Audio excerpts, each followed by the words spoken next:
Bienvenue sur ordimer.com.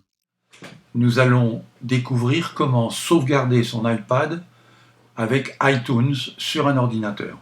Dans ce tutoriel, j'utilise iTunes sur un iMac, mais je peux très bien faire la même démonstration avec iTunes sur un PC.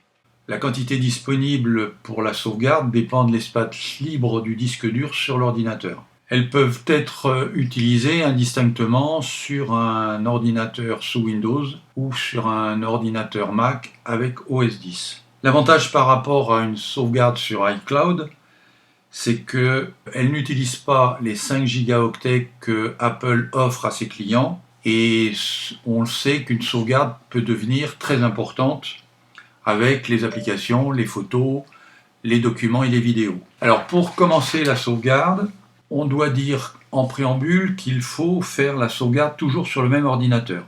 Alors on relie son iPad à l'ordinateur par le câble Lightning USB. Dès que l'on branche l'iPad sur l'ordinateur, iTunes s'ouvre et je vois que mon iPad apparaît ici. Je le sélectionne et je vais directement dans la commande résumé en haut à gauche, ici, et dans la rubrique de l'encadré sauvegarde, j'ai le choix entre sauvegarder automatiquement sur iCloud ou sur cet ordinateur. Nous allons choisir cet ordinateur. Alors, il est possible de chiffrer la sauvegarde pour accentuer la sécurité. C'est à chacun de voir si il souhaite avoir plus de sécurité dans sa sauvegarde. Sur la droite du cadre, on a la commande sauvegarder maintenant. Il suffit de cliquer sur sauvegarder maintenant et la sauvegarde de mon iPad se lance. Je vois ici en haut dans le cadre l'avancée des travaux en bleu et mon sauvegarde est exécutée. C'est beaucoup plus rapide que sur le cloud puisque je transfère les données directement de mon iPad à mon ordinateur. Et je vois la dernière sauvegarde qui apparaît ici, 18h14 vers cet ordinateur.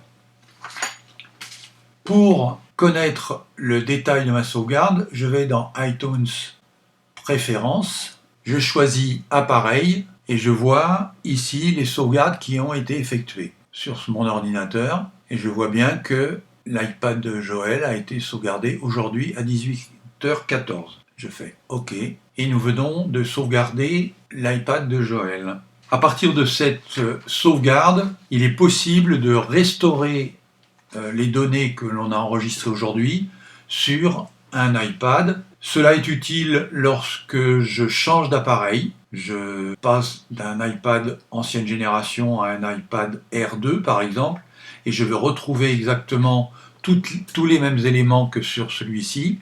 Eh bien, je vais utiliser la restauration. Et pour cela, de la même manière, je connecte mon iPad à l'ordinateur, j'ouvre iTunes et je n'ai plus qu'à venir dans le résumé et d'utiliser restaurer la sauvegarde pour remettre tous les éléments en place. Nous avons vu comment sauvegarder son iPad avec iTunes sur un ordinateur et je vous donne rendez-vous dans un autre tutoriel où nous verrons l'autre forme de sauvegarde qui est la sauvegarde avec iCloud.